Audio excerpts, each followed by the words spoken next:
ഈശോ മിശിഹായ്ക്ക് സ്തുതിയായിരിക്കട്ടെ. Praise be to Jesus. Hallelujah.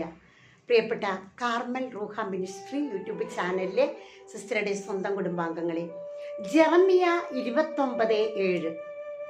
Jeremiah 29:7.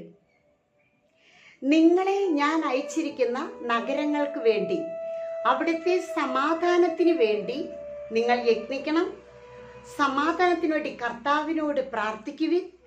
അവരുടെ ക്ഷേമം നിങ്ങളുടെ പ്രാർത്ഥനയെയാണ് ആശ്രയിച്ചിരിക്കുന്നത്. ഒരു ധ്യാന ഗുരുവിൻ്റെ അല്ലെങ്കിൽ വചന പ്രഘോഷകൻ്റെ, ഒരു ധ്യാന കേന്ദ്രത്തിൻ്റെ, ഒരു ശുശ്രൂഷകളുടെ ആണിക്കല്ല് അല്ലെങ്കിൽ അടിസ്ഥാന ഘടകം മധ്യസ്ഥ പ്രാർത്ഥനയാണ്. പലപ്പോഴും ധ്യാന കേന്ദ്രത്തിൽ മധ്യസ്ഥ പ്രാർത്ഥന, ശക്തമായ മധ്യസ്ഥ പ്രാർത്ഥനയെ നിർവീര്യമാക്കാനായിട്ട് സാത്താൻ ആദ്യം ശ്രമിക്കുക മധ്യസ്ഥ പ്രാർത്ഥന ഇല്ലാതാക്കലാണ്. മധ്യസ്ഥ പ്രാർത്ഥനയെ ആശ്രയിച്ചാണ്. ഇപ്പൊ സിസ്റ്ററിനെ ആ പ്രേക്ഷിതരിൽ നിന്ന് തന്നെ 3-4 പേരെ മാറ്റി നിർത്തിയിട്ടുണ്ട്. സിസ്റ്റർ എവിടെ ശുശ്രൂഷകൾക്ക് പോകുമ്പോഴും ഇവര് മധ്യസ്ഥ പ്രാർത്ഥന ഡെയിലി ചെയ്യുന്നു.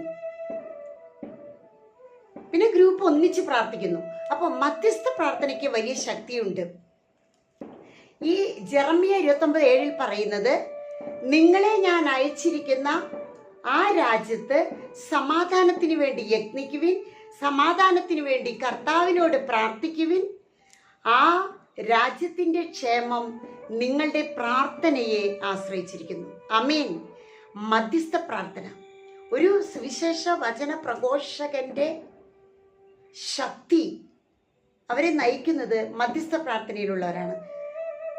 മോശ കരമുയർത്തി പ്രാർത്ഥിച്ചപ്പോൾ ജോഷുവ യുദ്ധത്തിൽ ജയിച്ച് പോയതുപോലെ, കരം താന്നു പോകുമ്പോൾ ജോഷുവ അതിൽ പരാജിതനായതുപോലെ മധ്യസ്ഥ പ്രാർത്ഥനയ്ക്ക് വലിയ ശക്തിയുണ്ട്. പരിശുദ്ധാത്മാവും വേണ്ട വിധം പ്രാർത്ഥിക്കേണ്ടത് എങ്ങനെ അറിഞ്ഞുകൂടാത്ത നമുക്ക് അവാച്യമായ നെടുവീർപ്പുകളാൽ പരിശുദ്ധാത്മാവ് തന്നെ നമുക്ക് വേണ്ടി മാധ്യസ്ഥം വഹിക്കുന്നു. ആമേൻ. മധ്യസ്ഥ പ്രാർത്ഥനയിലൂടെ നമുക്ക് ഇപ്പോൾ ഒരു ധ്യാന കേന്ദ്രത്തിലെ വചന പ്രഘോഷകര്, പ്രേക്ഷിതര്, ധ്യാനഗുരു എല്ലാം ആ മാസത്തിൻ്റെ അവസാനമോ ആ മാസത്തിൻ്റെ ആരംഭമോ ഒരു ദിനം 24 മണിക്കൂർ 24 hours കർത്താവിൻ്റെ മുൻപിൽ പ്രാർത്ഥിക്കാനായിട്ട് മാറ്റിവെക്കണം.